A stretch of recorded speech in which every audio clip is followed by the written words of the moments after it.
Assalamualaikum warahmatullahi wabarakatuh.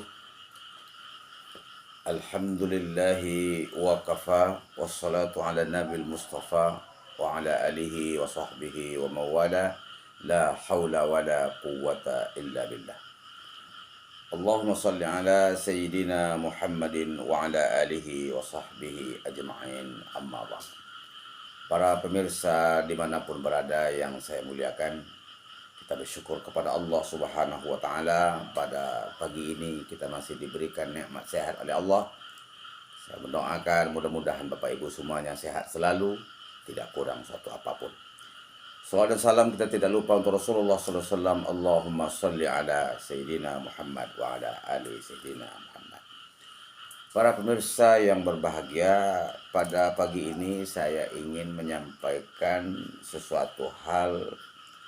Riwayat dari Syakik Al-Balki menceritakan bahwasanya seorang ulama yang bernama Ibrahim bin Adham, ketika dia berada di kota Basrah, ya, dia dikerumuni oleh orang banyak.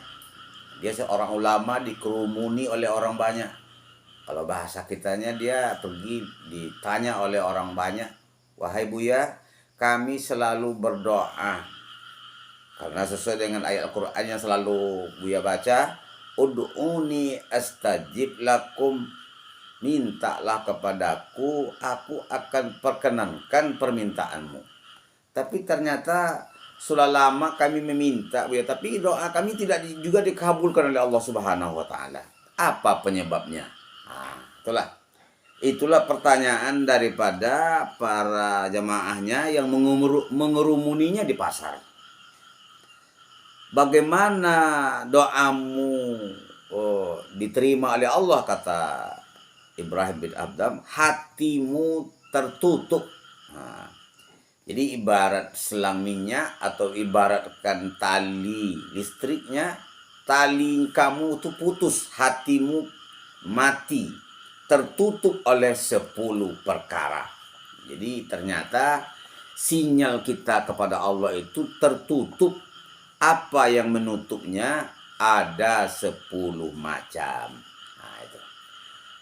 Apa yang 10 macam itu? Yang pertama adalah kata Ibrahim bin Adham, kamu meyakini Allah, tetapi kamu tidak memenuhi kewajiban kepada Allah. Nah, banyak kita ini, Pak Ibu sekalian, banyak kita melalaikan kewajiban kita kepada Allah. Kadang-kadang sholat kita terlambat, kadang-kadang sholatnya sembarangan saja, kadang-kadang ibadah kita itu hanya sekedar menggugurkan kewajiban. Jadi banyak sekali kewajiban kita kepada Allah itu yang tidak terpenuhi dengan baik.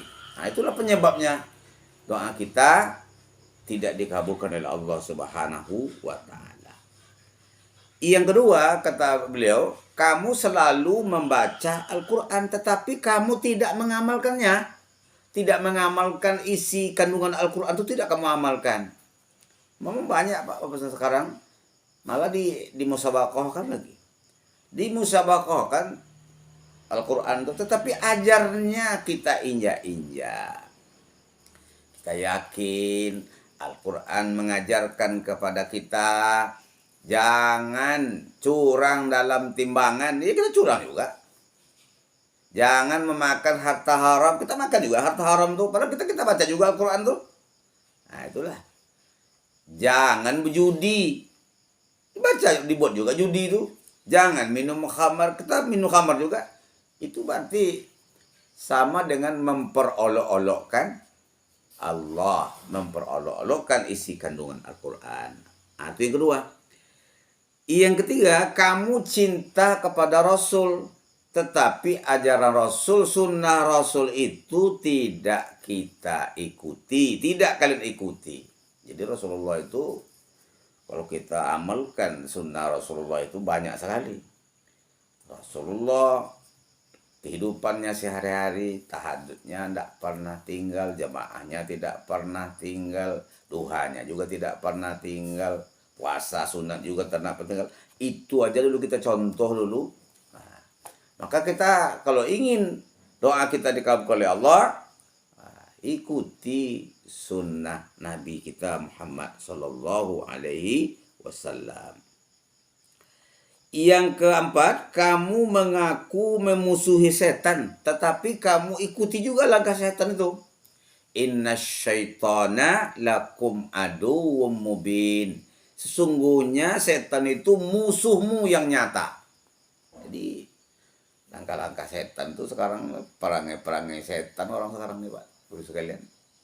Apa itu? Tergesa-gesa atau terburu-buru, menghalalkan segala cara asal tujuan tercapai, itu pekerjaan-pekerjaan setan.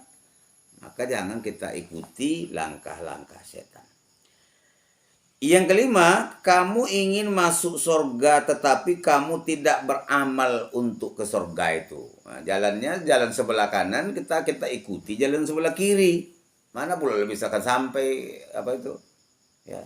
Kita menginginkan masuk surga tetapi jalan yang kita ikuti itu tidak jalan ke surga. Maka kalau kita ingin jalan ke surga, ikutilah apa saja aturan-aturan yang membawa kita, mengantarkan kita ke surga. Yang keenam kata beliau, kamu ingin selamat dari neraka tetapi kamu melemparkan diri ke neraka. Banyak pekerjaan-pekerjaan kita yang mengarahkan kita kepada neraka. Itu makanya kita selalu berdoa itu kepada Allah. Rabbana atina fid dunya hasanah wa fil akhirati hasanah wa qina azabannar. Itu kita menghindarkan diri supaya jangan kita masuk neraka. Artinya apa? Pekerjaan-pekerjaan yang mengantarkan ke neraka itu jangan kita jangan kita buat. Kemudian yang ketujuh, kamu percaya bahwa maut itu benar, tetapi kamu tidak bersiap-siap untuk mati. Berapa banyak kita menyaksikan orang mati dalam satu hari, satu minggu, satu bulan. Kullu nafsin za'iqatul maut. Setiap yang bernyawa itu pasti mati. Maka dalam berbagai kesempatan ketika melepas orang-orang meninggal, mengantarkan ke jenazah ke kubur, saya selalu diminta orang untuk menyampaikan tausiah. Selalu saya sampaikan itu, kafa bil mauti wa'izah, cukup kematian itu jadi pelajaran bahwa mati itu pasti terjadi. Kecil, tua, muda, laki, perempuan, ya. Kalau sudah jatah hidup kita habis, jadi berangkatlah kita kepada Allah Subhanahu wa taala. Yang kedelapan, kamu selalu mencari-cari kesalahan orang, tapi lupa kamu dengan kesalahan diri kamu sendiri. Nah, kamu lihat selalu menengok aib orang saja nampak oleh dia. Itulah yang dikatakan oleh orang tua kita, tungau di seberang lautan nampak oleh dia, gajah di pelupuk mata nak nampak. Apa maknanya? Suka mencari kesalahan-kesalahan orang. Tahu dia, apa aja kelemahan orang dia tahu. Berapa banyaknya utang orang tuh tahu dia. Nah, yang kan itu Bapak sekalian. Selalu mengintip-ngintip kesalahan orang. Nah, itu enggak baik orang seperti itu tuh. Lupa dia bahwa dia juga punya kesalahan. Enggak ada kita ini Pak yang tidak ada punya kesalahan. Kullu bani Adam khata. Setiap anak Adam itu pasti punya kesalahan.